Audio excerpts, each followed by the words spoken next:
guddiga doorashooyinka ee Soomaaliland ayaa waxay hadda ku dhawaaqeen natiijadii ka soo baxday doorashadii 13kii bishan aynu ku jirno ka dhacday deegaanada kala duwan ee Soomaaliland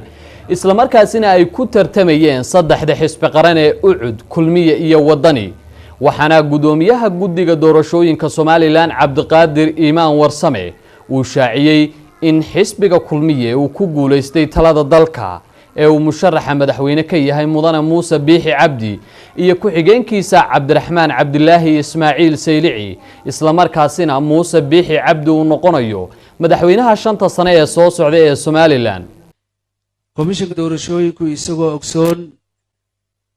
in doorashadan qaranka Soomaaliland u soo jiiday sumcad badan iyadoo wakiilada caalamka ee goobjoogayaasha ahaa tiradoodu gaadhaysay waqtigii ay ugu badnaayeen oo ay gaadhaysay 60 qireena inay ku dhacday hanaan xora xalaal ah waafaqsan nidaamka caalamiga ah ee doorashooyinka loo maamulo loona qabto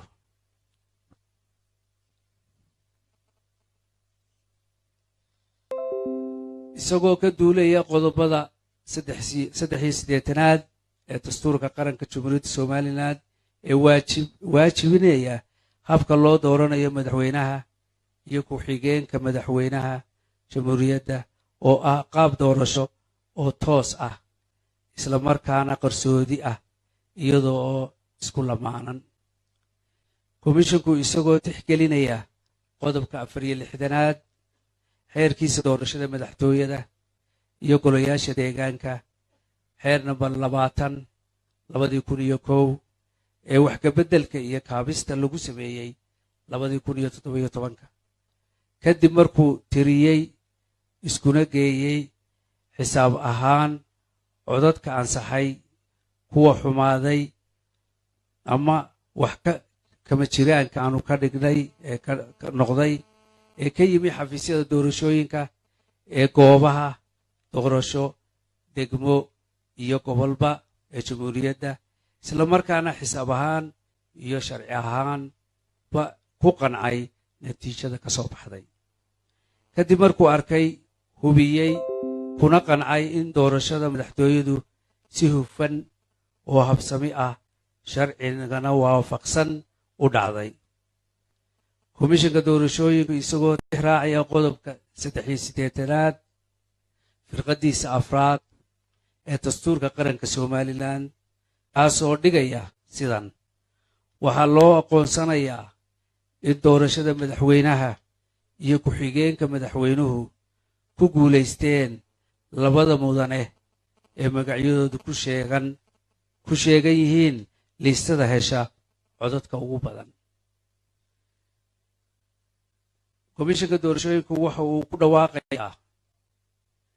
isagoo cuskanaya qodobka 64aad firqadiisa afraad ee xeerka doorashada madaxtooyada iyo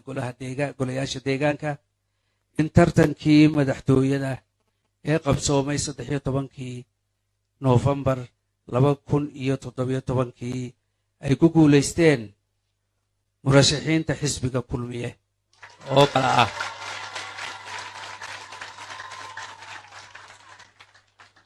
oo kala ah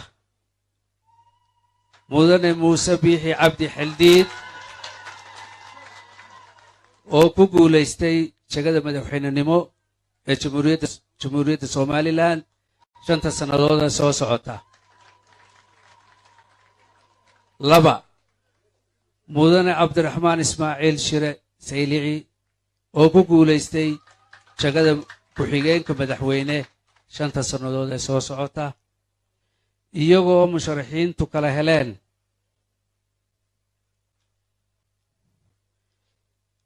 xisbiga Ucud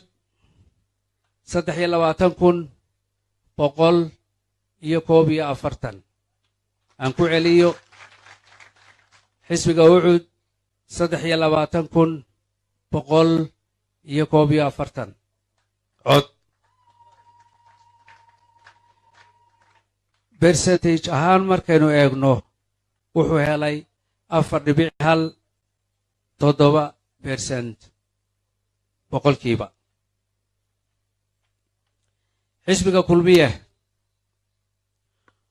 wuxuu helay 305,909 cod.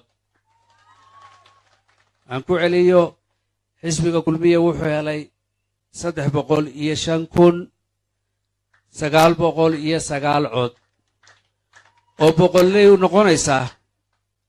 55.19 boqolkiiba. xisbiga wadani wuxuu helay 226,029. aan ku celiyo 226